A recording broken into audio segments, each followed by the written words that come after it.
Hello Internet, I am Daniel O'Brien and welcome to another episode of Obsessive Pop Culture Disorder, the only show on the internet that might be mistaken for a Ron Howard album. Ha! What a great dumb joke. Today's episode shows us Disney's Beauty and the Beast is about a selfish prince who is cursed when he refuses an old beggar woman who asked for lodging in exchange for a single rose.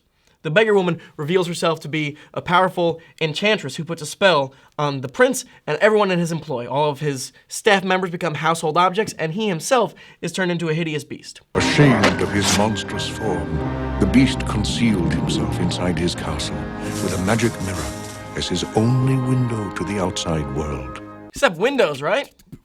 Like windows? We got a lot to cover this episode, and I don't want to obsess over the prologue or anything, but it just feels weird and disingenuous to me when we're saying the mirror is his only window to the outside world when it itself is positioned very near a window. The enchantress did end up giving him that rose, but it was a special rose, which would bloom until his 21st year. If he could learn to love another and earn her love in return by the time the last petal fell. So the flower will bloom until his 21st year, and in the Be Our Guest song, they mention that they've been waiting for someone to break the curse for 10 years. So that means when the haggard old beggar woman asked for lodging in exchange for a rose, the prince was a child?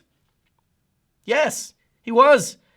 Daniel, I'm not just wildly speculating here. Disney released a prequel to the film that clearly shows that the prince was a little kid when the beggar showed up. So, my question the first, what the fuck?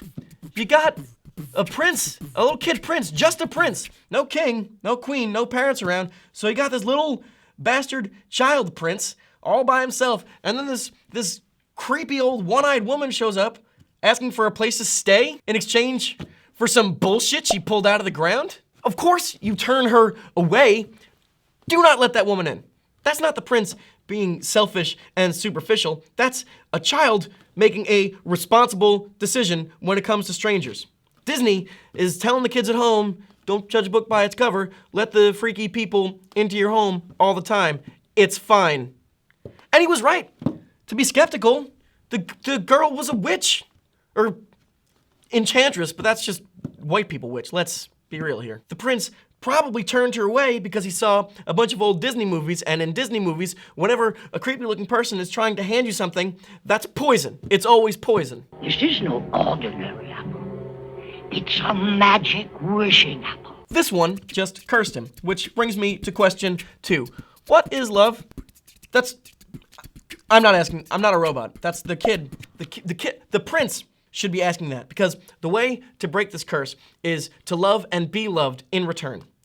By the time he is 21 years old, bullshit, almost no one is emotionally mature enough to find real, serious love connections at 21. And most of us aren't even motherless beasts. Some of us, sure.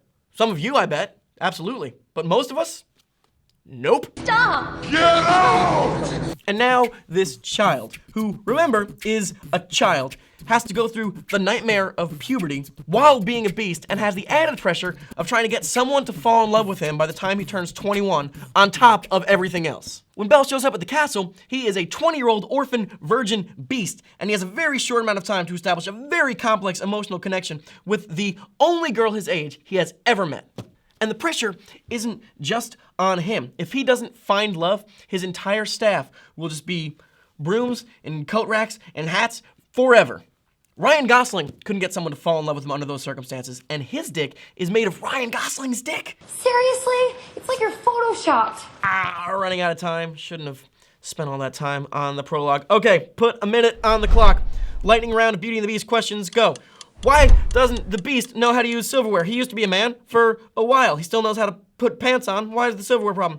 Where does Belle get the dress that she's wearing? Also, in Be Our Guest, there's 100 fucking dancing forks and spoons and knives and cups. A, how many staff members does this castle actually have / need? B, where are the real plates in this world? C, is Belle then eating off people's faces? She's dipping a face into a face and then eating it? What about the toilet? Was toilet man? Was toilet always man? Was toilet once man and is now toilet, man-made toilet?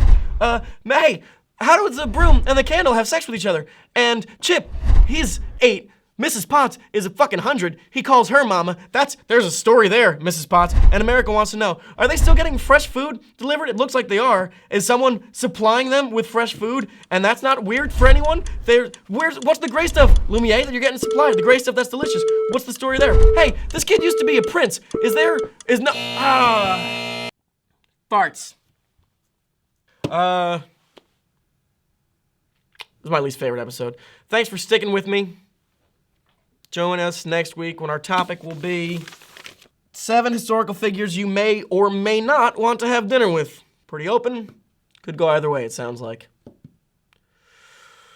Well, I guess I'll see you next time. Hey, DJ, drop me some Beauty in the Beats!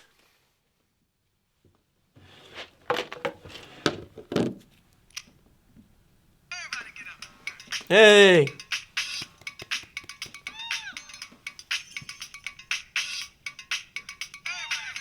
Hey! Hey, hey! Hey, hey, hey!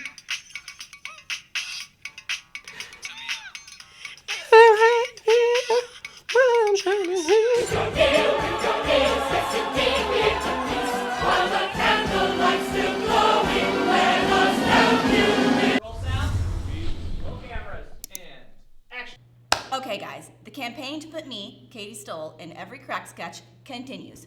A few examples: Agents of Stoll House, After Hours About Me, Katie Stoll. It could cut to clips of me into my various acting capacities, cartoons of me. I look adorable as a Disney princess. KTTV, the new Crack TV 2.0.